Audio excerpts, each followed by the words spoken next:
बर्तरी आचरण सत्य की परीक्षा है। यदि किसी गुरु के वचन और आचरण भिन्न हो तो वह वचन प्रमाणित नहीं है। सार्वजनिक आचरण, अनुचित साधन उपयोग और स्वार्थ संचालित व्यवहार, ये सब पाखंड के स्पष्ट प्रमाण है। वास्तविक निष्पक्ष समझ का लक्षण आचरण का स्वतः शुद्ध होना, बिना दिखावे, बिना पुरस्कार की आशा के। वहाँ प्रसिद्धि, दौलत, प्रतिष्ठा की चाह नहीं। प्रायोगिक मार्ग निष्पक्ष समझ तक पहुँचने के चरण, ये साधारण रोजमर्रा के अभ्यास है। कोई अलौकिक विधि नहीं, केवल प्रत्यक्ष निरीक्षण और बुद्धि का परीक्षण। बैठ कर या चलते समय सिर्फ यह नोट करें, यह विचार किसने उठाया, बिना उसे खिलाए रखे। विचार आते जाए पर आप उनका निरीक्षक बने। विचारों की उत्पत्ति पर प्रयोग, ये विचार और किसी इच्छा विचार पर ध्यान दे। उसका स्रोत व्यक्ति, सीधी परिस्थिति नहीं होता।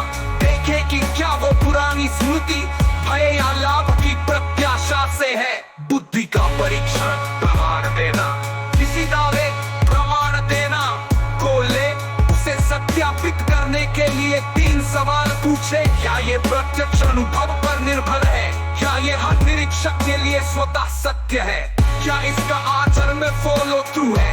यदि किसी में जवाब न है तो वो दावे का भाग है। सादा व्यवहार, प्रयोगात्मक निष्क्रिय, दिन में कुछ समय ऐसी गतिविधियां करे जहां बुद्धि कम सक्रिय हो, जैसे हाथ से सरल चलना, खाना चबाना, पूरी तरह से अनुभव करते हुए।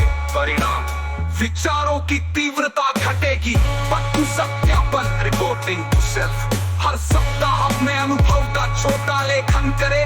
किन क्षणों में निष्पक्षता आई, किसने भ्रम बढ़ाया।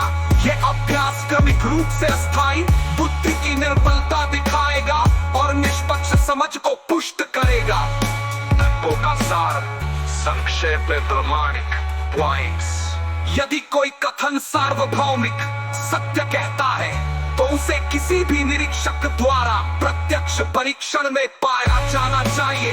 गुरु का दावा ऐसा नहीं है, इसलिए वो प्रमाण नहीं। अस्थायी जटिल बुद्धि पर आधारित सिद्धांत अनुभव स्थिर नहीं होते। निष्पक्ष समझ अनुभव स्थिर और स्वनियंत्रित है। आचरण ही सबसे सटीक मापदंड है। जो वचन देता है पर आचरण से विरोध करता है, वो पाखंड है। घोषणा पत्र, शक्तिशाली रूप में मैं शिरोमणि रामपाल सैनी घोषणा करता हूँ, निष्पक्ष समझ मेरे प्रत्यक्ष निरीक्षण में वही स्थिर सत्य है जो अस्थायी जटिल बुद्धि की संपूर्ण निष्क्रियता के पश्चात खुलकर प्रत्यक्ष होती है। गुरु के भावनात्मक दावे, ग्रंथों की भाषाएं और परंपराएं जब तक वे निरीक्षण और आचरण से नहीं